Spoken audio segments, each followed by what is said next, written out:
A internet não é terra de ninguém. Nesse FIAP Café a gente conversa sobre os 3 detalhes que você precisa saber para frequentar esse ambiente de uma forma mais ética, segura e responsável.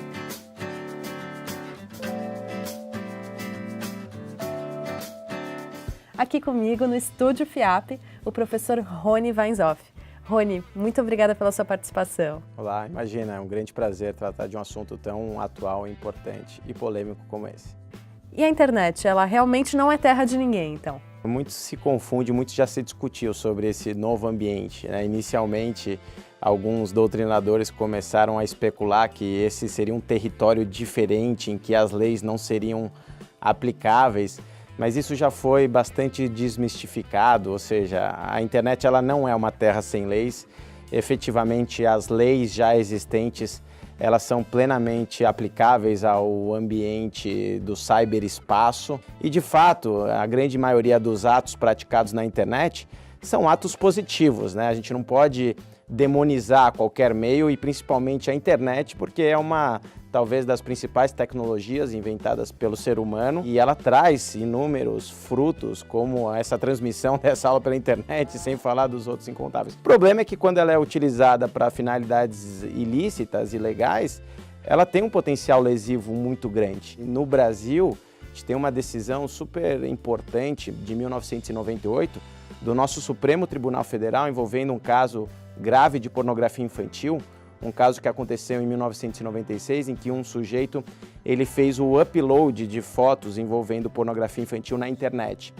E na época, o crime de pornografia infantil era somente fotografar ou publicar cenas ou imagens envolvendo criança ou adolescente. E a internet comercial no Brasil ela começou aproximadamente em 1995, ou seja, o que era fotografar, o sujeito não fotografou. E aí entrou-se numa discussão se o publicar poderia ser considerado publicar na internet, porque naquela época o conceito de publicação era publicar numa revista, num jornal, era um conceito de publicação física e não digital. E já em 98 os ministros do STF consideraram que não importa o meio. Eles disseram que a invenção da pólvora não reclamou uma redefinição do crime de homicídio para tornar explícito que matar alguém tenha que ser através de arma de fogo. Não importa o meio. E aí consideraram também aquela conduta de publicar na internet como sendo também pornografia infantil. Outro ponto que a gente discute aqui é que a internet não permite o direito ao arrependimento. O que isso quer dizer? O direito ele não interfere no pensamento da pessoa. É isso que nos difere daquele criminoso. Ou seja, a gente pensa, reflete e não pratica o ato ilícito. O que acontece? Hoje em dia, os dispositivos móveis, somados às aplicações que existem, somados à grande rede mundial de computadores, permitem que o ser humano, ele muitas vezes exteriorize o seu pensamento sem pensar nos reflexos que aquilo pode causar. Ou seja, muitas das atividades, provavelmente que antes a gente não tinha formas de se exteriorizar, a não ser no formato verbal, hoje em dia, através de um celular, você simplesmente divulga o seu pensamento para o mundo. E isso automaticamente tem um reflexo em relação àquelas pessoas que estão verificando. Ou seja, se você faz uma piada por uma pessoa que te conhece, você sabe que você não está sendo preconceituoso, você sabe que você está brincando, você sabe o seu jeito. Ou seja, quantas pessoas efetivamente a gente conhece na vida que sabem quando a gente está sério, que sabem quando a gente está mentindo? Pouquíssimas. E a grande questão é, se a gente fizer uma analogia e pensar, imaginem só se agora a gente descobrisse que todas as conversas ambientais que nós tivemos com todas as pessoas na nossa vida, se elas tivessem sido gravadas. Alguém se sentiria confortável com isso? Não. Por quê? Não é porque você cometeu um crime e confessou, não é por isso. Mas é porque você conversa dentro de um contexto. Você pensa muito antes de falar algo para determinadas pessoas. Sim. Você só tem liberdade de falar aquilo que você quer com aquelas pessoas que você realmente conheça. E qual que é a grande questão? Na internet, as pessoas muitas vezes acham que estão conversando numa mesa de bar ou conversando com pessoas que conhecem, mas não. Eles estão conversando, na prática, com quase o mundo inteiro. E isso deixa um vestígio, isso tem reflexos jurídicos, porque aí o direito, se for uma atividade ilícita, ele atua, e principalmente tem um reflexo social. Não. Hoje em dia, a punição da sociedade, muitas vezes, é mais forte do que a punição jurídica. E pessoas públicas normalmente são as mais afetadas por esse tipo de comentário agressivo e muitas vezes os usuários que fazem esses comentários não têm a noção de que estão agindo de uma forma ilícita, correto? É impressionante como hoje em dia a gente tem que conviver ainda com esses espantosos casos, principalmente de crimes de ódio na internet. Racismo, preconceito em razão da cor, da religião, é algo que é inimaginável num contexto atual da sociedade democrática. Mas, infelizmente, a internet ela mostra essa face do espelho de uma sociedade ainda que tem esse tipo de pensamento, o que é terrível, né? Ou seja, e nesse tipo de situação, felizmente, né, o Brasil tem leis bastante rígidas para combater ilícitos de ódio na internet, inclusive para crimes de preconceito, de racismo. As penas elas são maiores se praticadas em algum meio, essa atividade ilícita que propicia essa propagação, como no caso da internet. Ou seja, nesse tipo de situação é muito importante a atuação cogente do Estado para justamente penalizar essas pessoas que têm esse pensamento de superioridade, de que acreditam que o outro simplesmente por uma cor, por uma religião, por uma etnia, por uma procedência nacional é menor, é inferior. Então, esse é um fator até positivo, apesar da internet propiciar que isso aconteça, pelo menos ela vai deixando rastro e aquelas pessoas são identificáveis para serem punidas. Em aplicativos em que a conversa é direta com as outras pessoas, como por exemplo no WhatsApp. Você tem um serviço de comunicação instantânea. Pouca parte da sociedade utiliza esse serviço para finalidades ilícitas, ou seja, como por exemplo organizações criminosas que utilizam aquilo para tráfico de entorpecentes, tráfico de armas e tudo mais. E nesse tipo de situação, o que acontece? A polícia ela tem vários meios para coletar evidências para identificar e reprimir esses criminosos que utilizam essa ferramenta. Existem nos serviços de telecomunicação, você pode pedir uma interceptação telefônica. Ou seja, existe uma lei no Brasil que prevê que a partir do momento que há uma ordem judicial dentro de uma investigação processual penal, você pode interceptar a ligação telefônica. E essa mesma lei que é de 96, prevê também a interceptação de dados telemáticos ou informáticos. As empresas que exploram o mercado brasileiro, como o WhatsApp, não importa a sede em que elas estejam, se somente nos Estados Unidos ou se tem uma filial no Brasil ou não, elas devem cumprir a legislação brasileira. A partir do momento que se há uma ordem judicial para interceptar os dados desses criminosos que infelizmente utilizam o WhatsApp, no caso nós, para prática lícita e no caso deles para práticas ilícitas, pela legislação brasileira o WhatsApp deveria interceptar essas comunicações. Como o WhatsApp ele inseriu uma tecnologia de criptografia de dados, em que ele alega que não seria possível interceptar esses dados, existem ordens judiciais como essas de bloqueio. Na minha opinião, nesse tipo de situação, o provedor de aplicação que explora o mercado brasileiro, ele tem que ser sancionado pecuniariamente, precisa haver uma multa financeira para o cumprimento da ordem judicial. E não haver o bloqueio em que você acaba punindo os usuários, os internautas. O recado principal é pensar no outro antes de se manifestar, para você estar de uma forma ética, segura e responsável no ambiente da internet? Quando você está atrás de um computador, de um celular, de um tablet conectado, você não tem a percepção do potencial da sua manifestação, né? O que aquilo pode causar. A gente tem nas nossas mãos hoje em dia um poder muito grande, né? Um megafone mundial aí automático. Obviamente que a partir do momento em que você se manifesta, e você tem que tomar cuidado, seja no compartilhamento ou seja numa criação de um conteúdo novo, né? Ou seja, não é que você não pode fazer, não, você pode e deve, mas você tem responsabilidade sobre isso. E se a gente pensar um pouco no outro, né, muitas coisas talvez não seriam ditas se você olhasse na cara da pessoa, né, você não diria, né, muitas coisas que as pessoas acabam dizendo na internet. E se as pessoas soubessem, muitas vezes, o mal que isso causa, como no caso de preconceito, no caso de difamação, calúnia, injúria, ameaça, invasão de privacidade, né? Se eles vissem ali a pessoa sofrendo do outro lado, tem muita gente que fala, eu prefiro levar um soco na cara todo dia, sofrer uma lesão física, do que passar o que eu estou passando na internet. Eu acho que esses agressores virtuais, digitais, talvez não praticariam as condutas. E você acha que os meios de comunicação agem com responsabilidade na internet? Por exemplo, eu já passei por um caso super constrangedor. Estava almoçando um dia e de repente começou a chover. Esperei a chuva passar, não passava de forma nenhuma. Então tirei o meu casaco, coloquei na cabeça e voltei para o escritório. Na parte da noite, vários amigos começam a me mandar mensagens. Olha, você tá no terra e a foto tá super esquisita. Eles divulgaram uma foto constrangedora minha para dizer que uma chuva tinha surpreendido as pessoas na cidade de São Paulo. Eu decidi não fazer nada, no fim, né? Acabei deixando pra lá, mas foi super constrangedor. Qual que podia ter sido o desdobramento desse caso? Eu acho que, em geral, os meios de comunicação devidamente estabelecidos e conhecidos por serem meios de comunicação na era digital, eles têm uma preocupação já porque, normalmente, eles têm ali um departamento jurídico que contribui para esse tipo de iniciativa.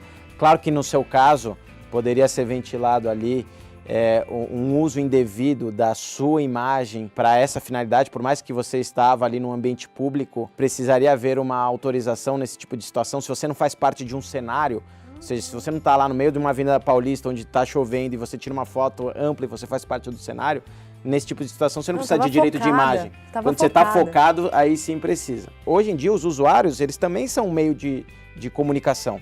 Ou seja, é aquele fator que a gente conversou no início, pensar antes de postar. Não deixar de postar, não é isso, mas pensar antes nos reflexos, perante terceiros e para você mesmo. E no compartilhamento da mesma forma, né? Ou seja, seja pelo WhatsApp, no Facebook, no Twitter, não estou falando para não compartilhar muito, pelo contrário, eu compartilho muita informação. Mas, Rony, você pode ser sancionado por estar compartilhando algo? Se aquilo for ilícito, se aquilo for mentiroso, sim. Então o que eu faço? Leia. Leia e tenha confiança na sua fonte. Você tem que estudar, você tem que verificar se aquilo é potencialmente ilícito ou não.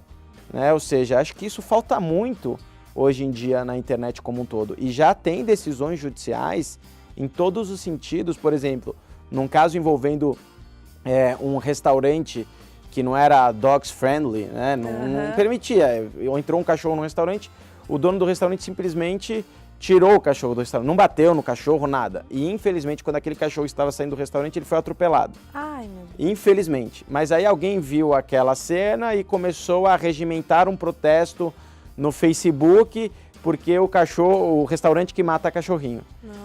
E isso acaba com a imagem do estabelecimento, né? Ou seja, você quebra o estabelecimento por causa de uma mentira. E nesse caso, o dono do estabelecimento processou aquelas pessoas que estavam arregimentando aquele protesto. E vejam, novamente, não é um problema do Facebook, não tem nada. O Facebook é só um intermediário. São as pessoas que utilizam um meio por uma finalidade ilícita, R$100 mil de indenização. Em um outro caso, envolvendo um veterinário que tinha feito um procedimento correto com um determinado animal de estimação, a dona publicou também numa rede social que o veterinário era um carniceiro, que foi um absurdo, ele deveria trabalhar num açougue e tal. Só que aquela usuária da rede social não tinha muitos seguidores, então aquilo não teve uma propagação.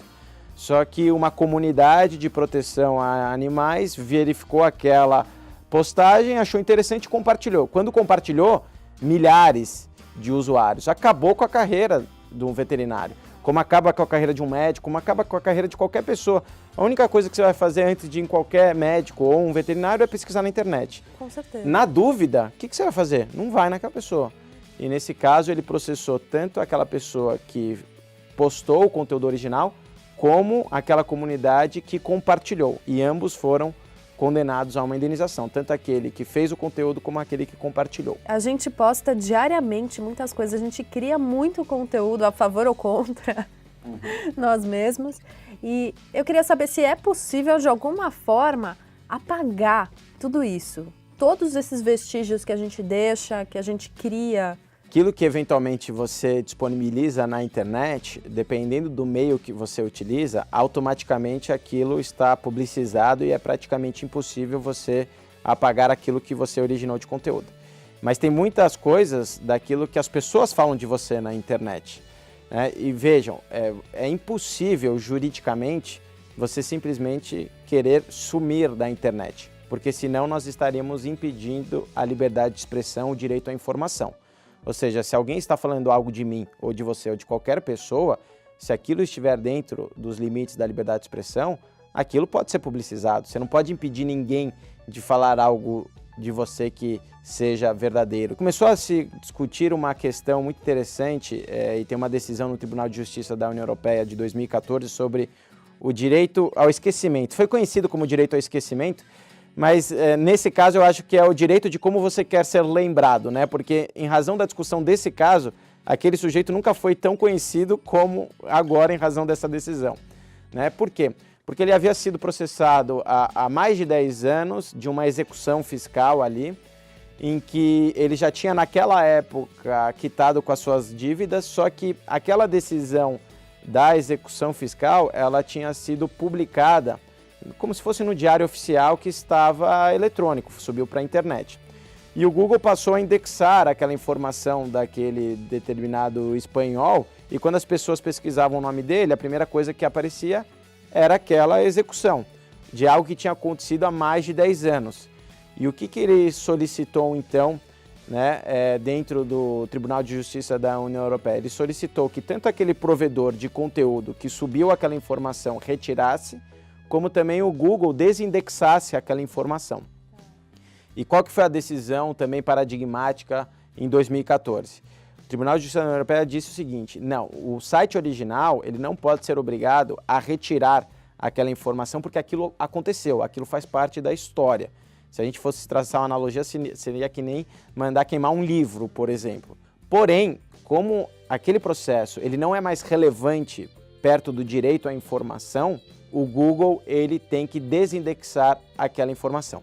Mas por quê? Porque aquilo não é mais relevante se a gente colocar na balança o direito à informação versus a imagem, a honra daquele espanhol. Aquela decisão da União Europeia criou a obrigação do Google passar a analisar os casos de desindexação de resultados de busca, sempre quando aquela informação não for mais relevante, for inverídica ou for ofensiva. O Google, como provedor de aplicação, ele é um intermediário. Nesse tipo de situação, ele está fazendo uma análise prévia daquilo.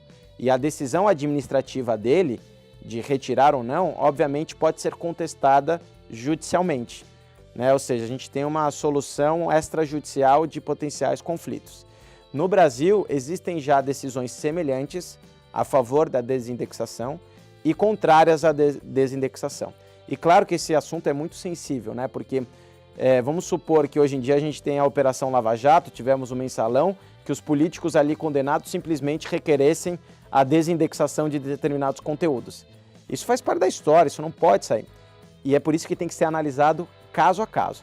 Tem que se verificar profundamente se naquele caso aquilo pode ou não ser desindexado. Algum case que você possa comentar brasileiro que teve algum desdobramento positivo? Teve aquela lei que foi conhecida como Lei Carolina Dickmann, em razão do vazamento de fotos na época. Existia um projeto já há mais de 10 anos se discutindo, mas quando houve vazamento, se criou o crime específico de invasão de dispositivo informático, né? Então é algo relevante, apesar de difícil aplicação, mas mostra uma modificação cultural oriunda de uma legislação para proteger os nossos dados dentro dos nossos dispositivos, que é super relevante. Então, o Marco Civil da Internet no Brasil foi algo extraordinário, que é uma lei em vigor desde junho de 2014 e que ela traz direitos, garantias e deveres para proteger os usuários da internet, principalmente garantindo a neutralidade de rede, que os usuários tenham o direito à internet livre, neutra, sem qualquer censura. E o Marco Civil ele está sendo, inclusive, referência para a legislação em outros países, o que é super importante. Inclusive, a ONU recentemente ela fez uma publicação oficial dizendo que os países membros deveriam buscar estabelecer um marco também para a sua internet, né, o que é super importante para o Brasil como um todo. E o que falta no Brasil atualmente é uma lei específica para proteção de dados, né? Então isso na Europa, isso já ocorre desde 1995, agora na Europa tem diretivas e regulamentos novos recentemente publicados. E no Brasil a gente está caminhando ainda com um projeto de lei super importante para a proteção de dados dos usuários. Porque hoje em dia nossos dados é talvez uma das principais mercadorias digitais, os nossos gostos, os nossos interesses. E a gente precisa de um pouquinho mais de proteção, sem impedir, obviamente, que esses dados sejam comercializados desde que haja transparência perante os usuários. Então, Rony, muito obrigada por ter participado do FIAP Café. Imagina, uma satisfação, sempre à disposição. E a gente volta em breve. Tchau, tchau.